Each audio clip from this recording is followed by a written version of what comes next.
এই ট্রুথ টেবিলটাতে দেখো আমরা এখানে কি আছে এ প্লাস বি ইন্টু সি, অর্থাৎ কি এ বি এর সঙ্গে অর গেট এবং আর সি এর সঙ্গে অ্যান্ড গেট অ্যান্ড সম্পর্কে আছে। তো এটা চিহ্ন হিসেবে কি ইউজ করছি, প্লাস ইউজ করছি, আর এখানে কোনো চিহ্ন নেই মানে গুণ সম্পর্কে।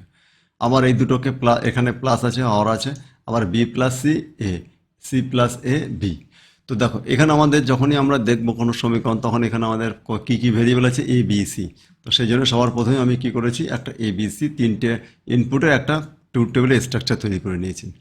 এরপর আমাদের কী আছে এ প্লাস বি ইন্টু সি। তাহলে দেখো এ প্লাস বি, আমাকে এ প্লাস বি মানে কত, এ অ্যান্ড প্লাস বি মানে জিরো জিরো যোগ করলে জিরো, তার সঙ্গে যদি জিরো গুণ করি তাহলে আমাদের জিরো হবে। একইভাবে এখানে কি আছে, আবার দেখো এ প্লাস বি তার মানে জিরো প্লাস জিরো করলে জিরো, তার সঙ্গে ওয়ান গুণ করলে জিরো।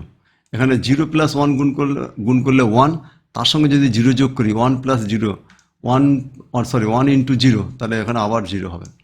তো দেখো এখন জিরো প্লাস ওয়ান গুণ করলে কি যোগ করলে ওয়ান হচ্ছে, আর ওয়ানের সঙ্গে ওয়ান গুণ করলে ওয়ান হয়, তাহলে এখানে ওয়ান আউটপুট এসছে। একইভাবে এখানে ওয়ান প্লাস জিরো তার মানে ওয়ান, আর ওয়ানের সঙ্গে জিরো গুণ করলে জিরো, আবার ওয়ান প্লাস জিরো যোগ করলে ওয়ান, তার সঙ্গে আবার ওয়ান গুণ করলে ওয়ান, আর ওয়ান প্লাস ওয়ান করলে ওয়ান, তার সঙ্গে জিরো গুণ করলে জিরো, এবং ওয়ান প্লাস ওয়ান করলে ওয়ান, তার সঙ্গে ওয়ান গুণ করলে ওয়ান। তো এটা আমরা পেলাম, আমরা একইভাবে এ প্লাস বি সি এ প্লাস বি ইন্টু সি এর আমরা আউটপুটটা পেলাম। একইভাবে আমাকে কি করতে হবে, বি প্লাস সি ইন্টু এ। তাহলে বি প্লাস সি এই দুটো যোগ করলাম, যোগ করলে জিরো, তার সঙ্গে এক গুণ করলাম জিরো, আবার এখানে কি হবে one plus zero plus one, তো ওয়ান। এখানে দেখো সিম্পল একটা জিনিস তোমরা খেয়াল করো, এখানে এ আছে, এর সঙ্গে গুণ সম্পর্কে আছে, তো এখানে আমাদের চারটে দেখো চারটে জিরো আছে, অর্থাৎ আমরা কোনো কিছু না ভেবে পরপর চারটেতে জিরো বসিয়ে দিতে পারি। তারপরে গেছে বি প্লাস সি। এখন দেখো আমাদের এখানে বি প্লাস সি, এখানে জিরো জিরো প্লাস যোগ করলে জিরো, জিরোর সঙ্গে ওয়ান গুণ করলে জিরোই হবে। এখানে দেখো জিরো প্লাস ওয়ান যোগ করলে ওয়ান, তার সঙ্গে ওয়ানের সঙ্গে ওয়ান গুণ করলে ওয়ান, তো দেখো এখানে আবার ওয়ান এবং এই দুটো আমাদের ওয়ান ওয়ান পেয়েছি। তো একইভাবে আমরা সি প্লাস ওয়ানের সঙ্গে বি এ গুণ করে আমরা কী করবো, আমরা এটাকে তৈরি করে নেব। তাহলে আমরা কি করলাম, আমরা প্রথমে একটা এই গ্রুপটার করলাম, তারপরে এই গ্রুপটা করলাম, তারপরে এই গ্রুপটা করলাম, করার পরে এই তিনটেকে আমরা কী সম্পর্ক আছে, তিনটের মধ্যে তিনজনের মধ্যে আমাদের কী আছে, যোগ সম্পর্ক আছে।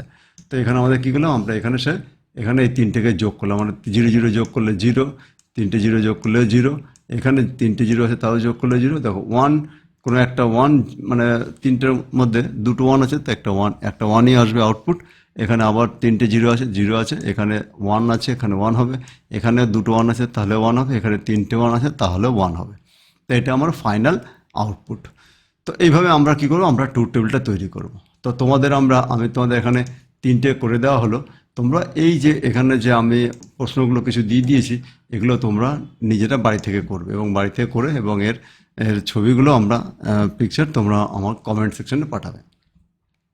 তো আমরা এই ভিডিওতে আজকে শিখলাম, আমরা কী শিখলাম, আমরা ট্রুথ টেবিল তৈরি করা। কার ট্রুথ টেবিল তৈরি করা, কোনো এক্সপ্রেশন, কোনো লজিক্যাল এক্সপ্রেশন, তার ট্রুথ টেবিল। দেখো এটা একটু আলাদা আছে, তো এটাকে ব্যাপারটা বলে দিই। এটা দেখো এখানে লেফট সাইড আর রাইট সাইড দুটো আছে। তো এখানে লেফট অ্যান্ড রাইটে আমাদের কি হবে, প্রথমে আমরা বাম দিকেরটা করবে, তারপর ডান দিকেরটা করবে, তা দেখবি দুটোরই উত্তর একই বেরোচ্ছে, তাহলে আমাদের সেটা প্রমাণিত হয়ে যাবে। আর বাকিগুলো তো আমাদের সিম্পল আছে, তোমরা এই ট্রুথ টেবিলগুলো তৈরি করবে। তাতে এখানে আমাদের ট্রুথ টেবিলে কী শিখলাম, আমরা এখানে ট্রুথ টেবিলগুলো, এখানে আমরা তোমাদের চারটে ট্রুথ টেবিল কীভাবে তৈরি করতে হয় সেটা দেখিয়ে দিলাম। বাকিগুলো তোমরা নিজেরা বাড়িতে প্র্যাকটিস করবে। এর পরবর্তী ভিডিওতে আমরা গেটস মানে লজিক্যাল ডায়াগ্রাম, এই যে বুলিয়ান সমীকরণ আছে এর কীভাবে লজিক্যাল ডায়াগ্রাম তৈরি হবে সেইগুলো সম্পর্কে শিখব। তো তোমাদেরকে অনেক অনেক ধন্যবাদ। এই চ্যানেলকে লাইক, শেয়ার এবং সাবস্ক্রাইব করবে।